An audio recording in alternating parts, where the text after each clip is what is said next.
Olá, queridos, bom dia para vocês. Eu estava ansiosa para vir aqui porque eu sei que nosso estudo de ontem foi um estudo muito pesado, porque mostrou as consequências de tirar a palavra de Deus de uma nação, de uma família, de uma vida.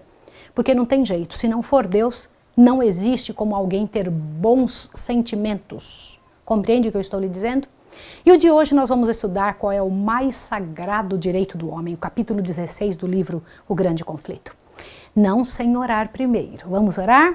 Querido Deus e amado Pai, nós agradecemos a Tua bondade e Teu cuidado por correr sempre atrás da humanidade, da nossa vida, para nos ensinar como viver melhor. E hoje, Senhor, vamos aprender aquele presente grandioso que o Senhor deu, que é o maior direito do homem que está em nossas mãos. Ajuda-nos a entender isto agora, em nome de Jesus. Amém. O seu programa A Tocha está começando.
Os reformadores ingleses abandonaram a Igreja Católica, mas ainda guardavam muito de suas cerimônias, incorporados aos seus cultos na Igreja Anglicana.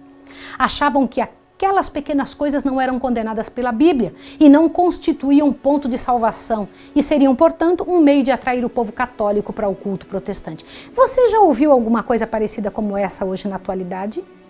Que as pessoas dizem, esse detalhezinho aí errado não tem problema, isso só vai ajudar a trazer o povo de fora, isso vai ajudar a manter os jovens, isso... Presta atenção. Duas classes existiram então, os conservadores e condescendentes, que concordavam com isso, e os que entendiam que permitir certos costumes dentro da igreja seria como lançar uma ponte entre Roma e a Reforma. Entendeu o que eu estou lhe falando? Olha bem, então existiam aqueles que eram condescendentes e existiam outros que diziam, olha, se nós permitirmos isto, nós estaremos lançando uma ponte para Roma voltar para a nossa vida. Além de entenderem que se permitissem, estariam fazendo o que a igreja cristã tinha feito, ou seja, para agradar a ou B, estariam pondo de parte o que Deus deseja e permitindo aquilo que Deus jamais permitiu. Nunca se pode colocar de parte a autoridade de Deus para estabelecer a autoridade de homens.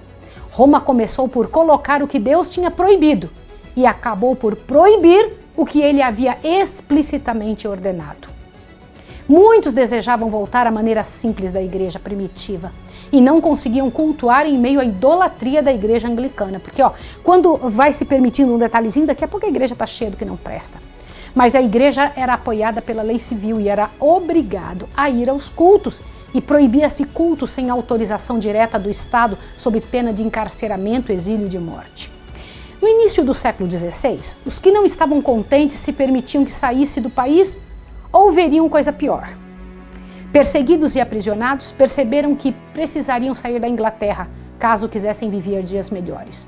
Fugiram para a Holanda e deixaram para trás casas, bens e meios de vida.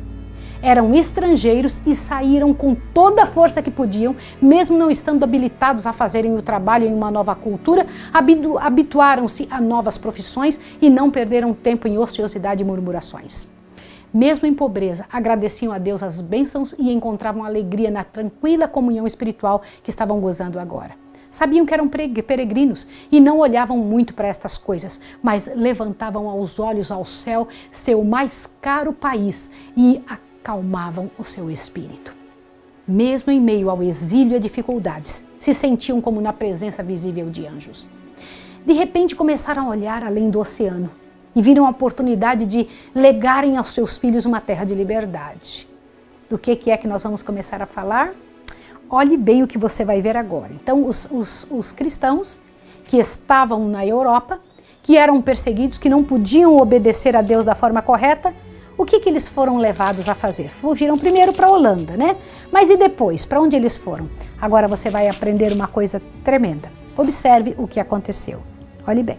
Deus permitira que viessem provações a seu povo a fim de prepará-lo para cumprimento de seu misterioso propósito em relação a ele. A igreja sofrera humilhações para que pudesse ser exaltada. Deus estava a ponto de ostentar o seu poder em favor dela para dar ao mundo outra prova de que não abandonaria aqueles que nele confiassem.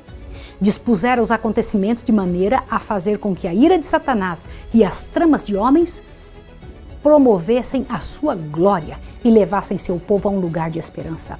A perseguição e o exílio estavam abrindo caminho para a liberdade. Quando os puritanos decidiram sair da Holanda e fizeram assim como um trato solene, um concerto, seguiremos tudo o que a palavra nos disser e aquilo que aprendermos dela. Esse era o verdadeiro espírito da reforma e o princípio vital do protestantismo, e saíram em busca do novo mundo. O pastor que os despediu disse: não me sigam mais do que seguiram Jesus Cristo. E eu sei que se houver mais verdades, Deus revelará a vocês.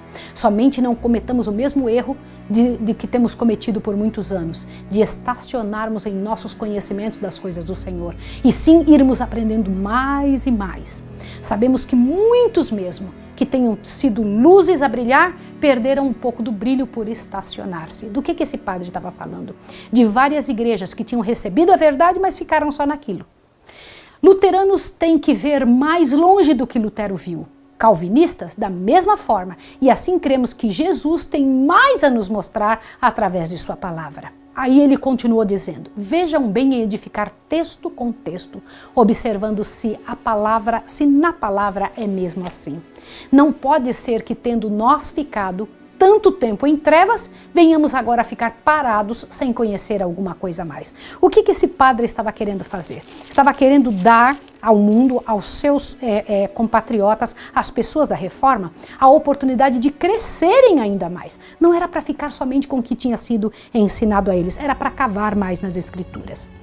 Foi o desejo de liberdade de consciência que inspirou os peregrinos a enfrentar os perigos da longa jornada através do mar, a suportar as dificuldades e riscos das selvas e lançar com a bênção de Deus nas praias da América do Norte o fundamento de uma poderosa nação.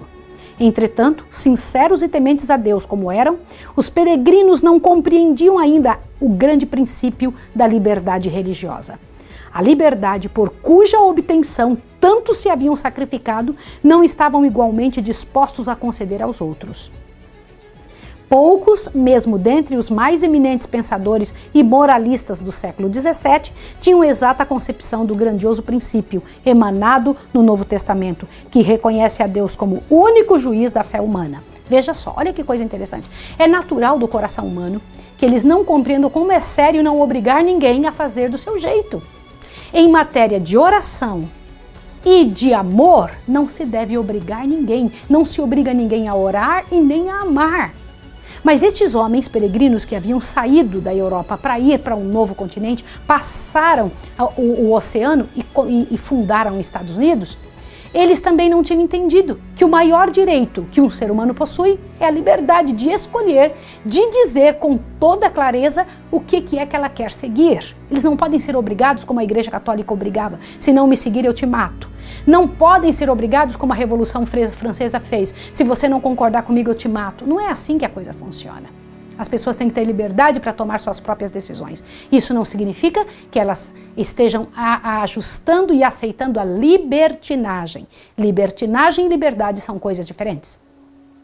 A doutrina de que Deus confiara à igreja o direito de reger a consciência e de definir o que a pessoa pensa é heresia. É um dos erros papais mais profundamente arraigados.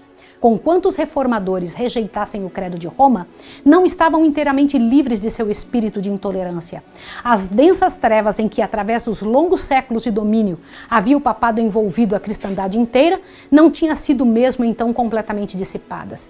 Disse um dos principais ministros da colônia da Baía de Massachusetts: foi a tolerância que tornou o mundo anticristão, e a igreja nunca sofreu dano com a punição de hereges.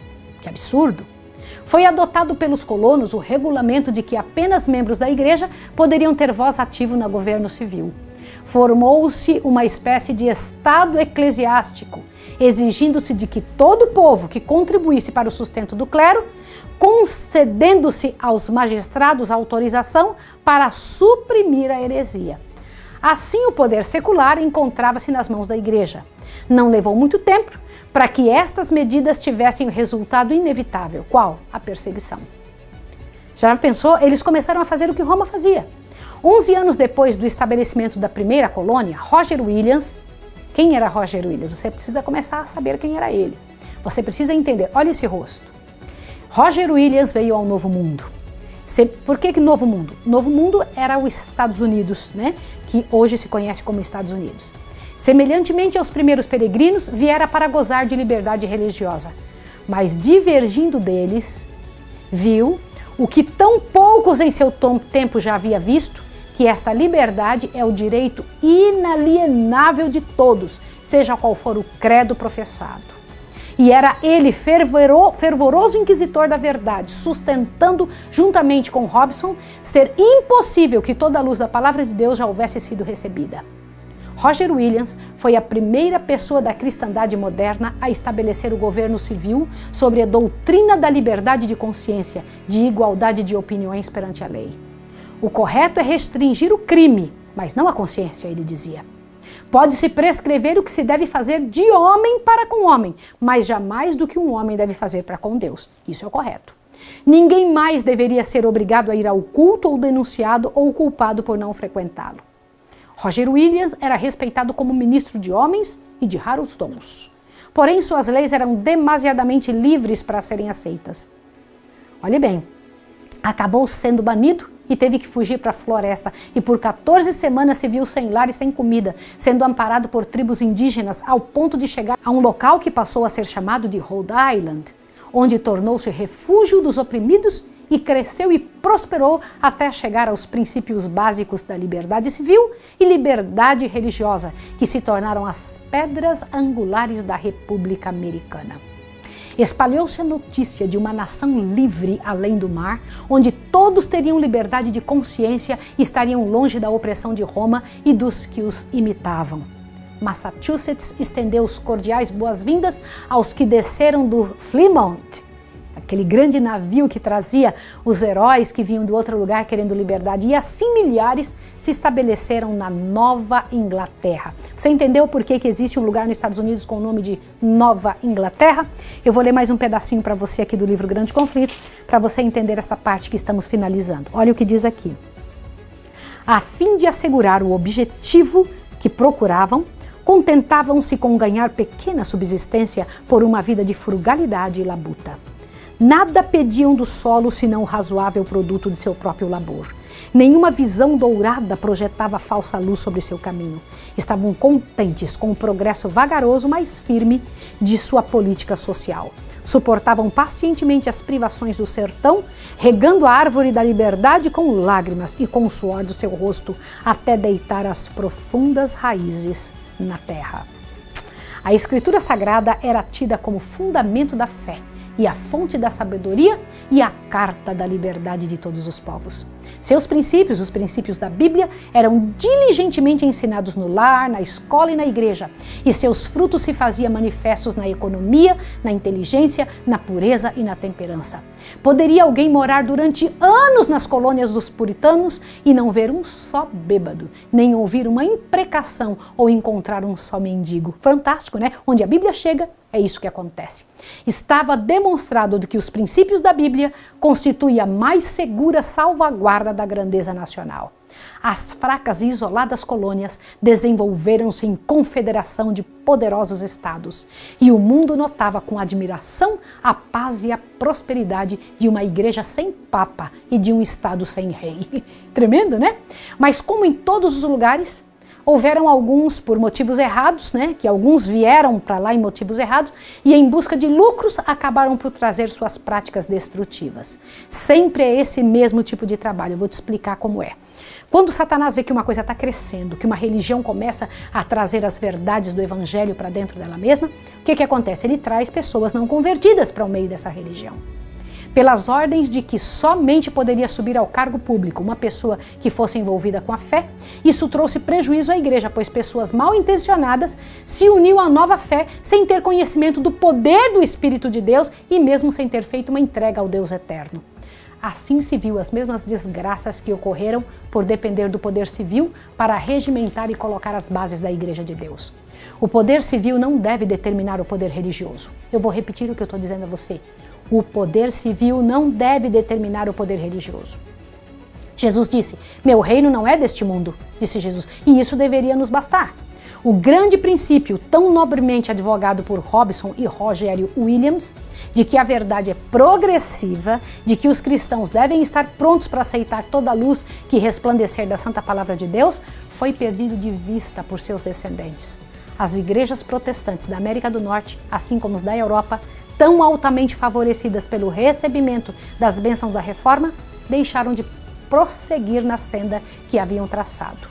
Posto que de tempos em tempos surgissem alguns homens fiéis a fim de proclamar novas verdades e denunciar erros longamente acariciados, a maioria, como os judeus no tempo de Cristo ou os romanistas no tempo de Lutero, contentavam-se em crer como creram seus pais e a viver como eles viveram. O que isso significa? Que a igreja também nos Estados Unidos começou a morrer. Novamente a religião degenerou para um formalismo. Se a Bíblia tivesse permanecido como base, quantos erros teria ela denunciado e evitado? Dessa maneira, o espírito que fora inspirado pela Reforma foi gradualmente arrefecendo até haver quase tão grande necessidade de reforma nas igrejas protestantes como na igreja romana no tempo de Lutero. Havia o mesmo mundanismo, a mesma apatia espiritual, idêntica reverência a opiniões de homens e a substituição dos ensinos da palavra de Deus por teorias humanas. As escrituras não puderam mais ser proibidas, estavam tendo grande circulação. Então Satanás, ao ver que não estaria sendo privados dela, fez com que os homens não fossem examinadores da verdade ou tivessem a palavra em pouca conta. Entendeu? Você compreendeu o que foi que Satanás fez? Ele falou, não tenho mais como prender a Bíblia, então o que eu vou fazer? Vou tirar o interesse das pessoas na Bíblia. Assim eles têm Bíblias de montões, mas não vão ler de qualquer maneira. Se uniu entre si pessoas de pensamentos iguais, independentemente do que a palavra disse. E esse povo que não queria firmar-se pela santa palavra foi sendo adorador de si mesmos, fazendo de si uma idolatria maior do que aqueles que viam essa idolatria em Roma. As igrejas se tornaram corruptas. Satanás continua a perverter as doutrinas da Escritura Sagrada.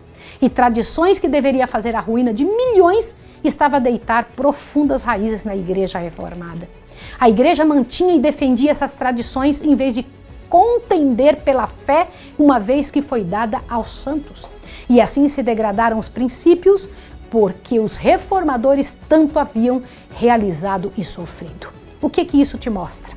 Que toda vez que nós não estivermos alertas, toda vez que não estivermos com a palavra de Deus em jejum e oração, a palavra do Senhor será tirada do nosso coração e nossa igreja perecerá.